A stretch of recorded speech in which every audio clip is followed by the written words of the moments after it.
एक लंबे समय पहले एक गांव में रमेश और धीरज नामक बाप बेटे रहते थे। रमेश का एक छोटा चाबी बनाने का दुकान था।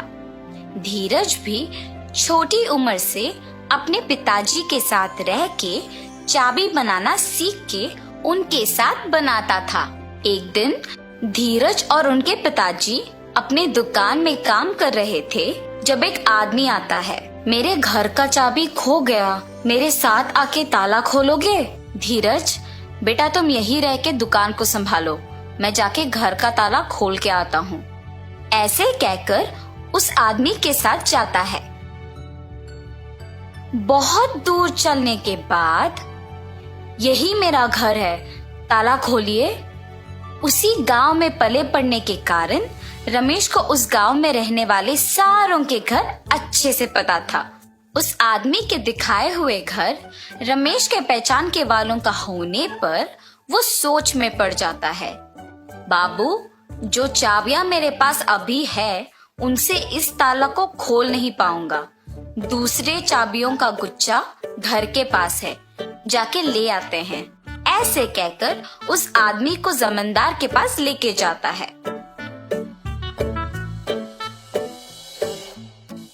प्रभु, ये आदमी चाबी खोने का बहाना बना के मेरे पास आया है और मुझे कोई दूसरे आदमी का घर दिखा के खोलने के लिए कहा, इसीलिए मैं इसको आपके पास ले आया। तुम बहुत होशियार आदमी हो, इसीलिए इसको मेरे पास ले आ सके।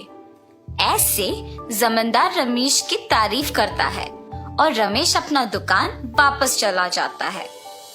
पिताजी, आपने ताला खोला? और जो भी हुआ धीरज के पिता उसे बताते हैं। धीरज, हमारे पास ताला बनवाने के लिए बहुत सारे लोग आएंगे बेटा। उनमें अच्छे और बुरे दोनों तरह के आदमी होंगे, इसीलिए हमें होशियारी से काम करना चाहिए। कुछ साल बाद धीरज के पिताजी का देहांत हो जाता है और धीरज अकेले ताला बनाते हुए दुकान चलाता है। धीरज कोई भी तरह का ताला बनाने के काबिल बन जाता है। एक दिन धीरज के दुकान को एक आदमी आता है। मुझे इस चाबी का एक नकल बना के दे सकते हो? जी हाँ, बिल्कुल, पर नई चाबी के लिए 500 रुपए लगेंगे। ठीक है, बना के दो।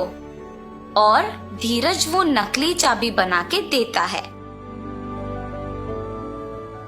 और गोपाल पैसे दे के वहां से चला जाता है। अगले दिन भी गोपाल धीरज के पास एक और चाबी लेके उसी की तरह एक नया वाला बनाने के लिए कहता है। ऐसे हर रोज गोपाल एक एक चाबी लाके उसका नकल बनाने के लिए धीरज को पैसे देता था। वैसे एक दिन जब गोपाल नया चाबी बनवाने धीरज के दुकान पर आता है, आप हर रोज नई चाबियां बनवाते हो, इतने सारे नकली चाबियों का आप करते क्या हो? चाबियों को खोने का डर से मैं इन्हें ऐसे बनवाते रहता हूँ। ये कहकर चाबी लेके वहां से चला जाता है। एक दिन जमींदार के पास उनके कुछ प्रजा आते हैं। प्रभु, अलमारी का ताला वैसे का वैसा ही है, मगर उसके अंदर का सोना और पैसे गायब हो गए। जी प्रभु, हमारे घरों में भी वही हुआ है। ये सब जमींदार से कह के दुखी होते हैं। तुम्हारे जेवर और पैसे किसने लिए, इसका मैं पता लगाता हूँ। आप लोग मुझ पे भरोसा करके घर वापस जाओ।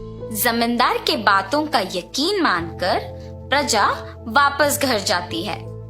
सैनिकों, तुम लोग भी इनके पीछे पीछे जाओ।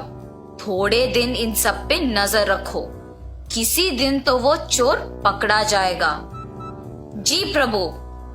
सैनिकों ने जमींदार का कहा किया और सब पे नजर रखे रहे। उन्होंने ये देखा कि सारे लोगों के पास एक ही आदमी काम करता था। हम सबको इस आदमी पे अच्छे से नजर रखना होगा। सही कहा तुमने, सबके पास एक ही आदमी काम कर रहा है। इसको खोए हुए जेवर और पैसों के बारे में जरूर कुछ पता होगा।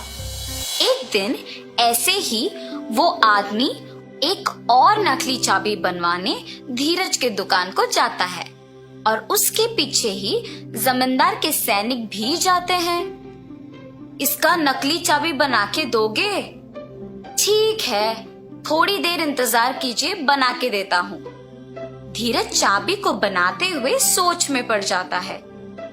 मुझे इस आदमी पे शक है, पर इसके वजह से मुझे बहुत पैसे मिल रहे हैं। वो इन चाबियों के साथ कुछ भी करे, मुझे क्या?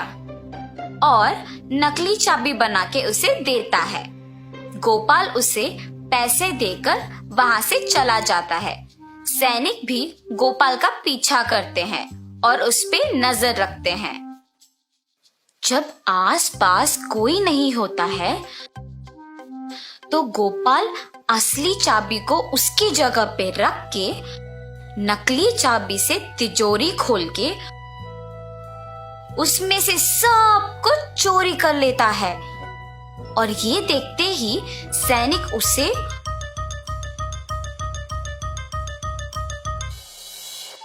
और नकली चाबियां बनाने के लिए धीरज को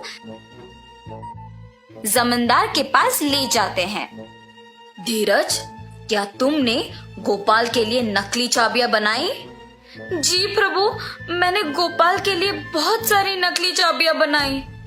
और तुमने क्या एक बार भी उसकी नीयत के बारे में नहीं सोचा?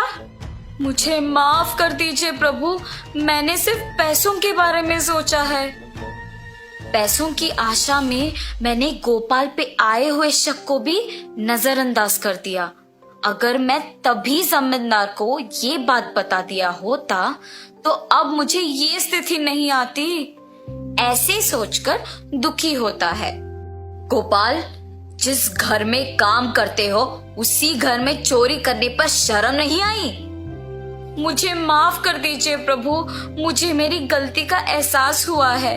आइंदा ऐसे कभी नहीं होगा। धीरज और गोपाल को उनकी गलतियों का एहसास होने पर जमींदार उन्हें माफ कर देता है। ठीक है, अब से तुम दोनों ईमानदारी से काम करोगे।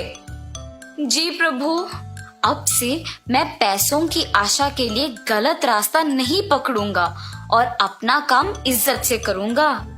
अब से मैं किसी को भी धोखा नहीं दूंगा और ईमानदारी से काम करूंगा।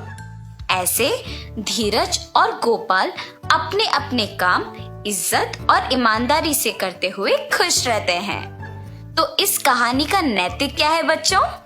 किसी को गलती करते हुए देखना उतना ही गलत है जितना खुद गलती करना होता है। इसीलिए इज्जत और ईमानदारी से काम करो।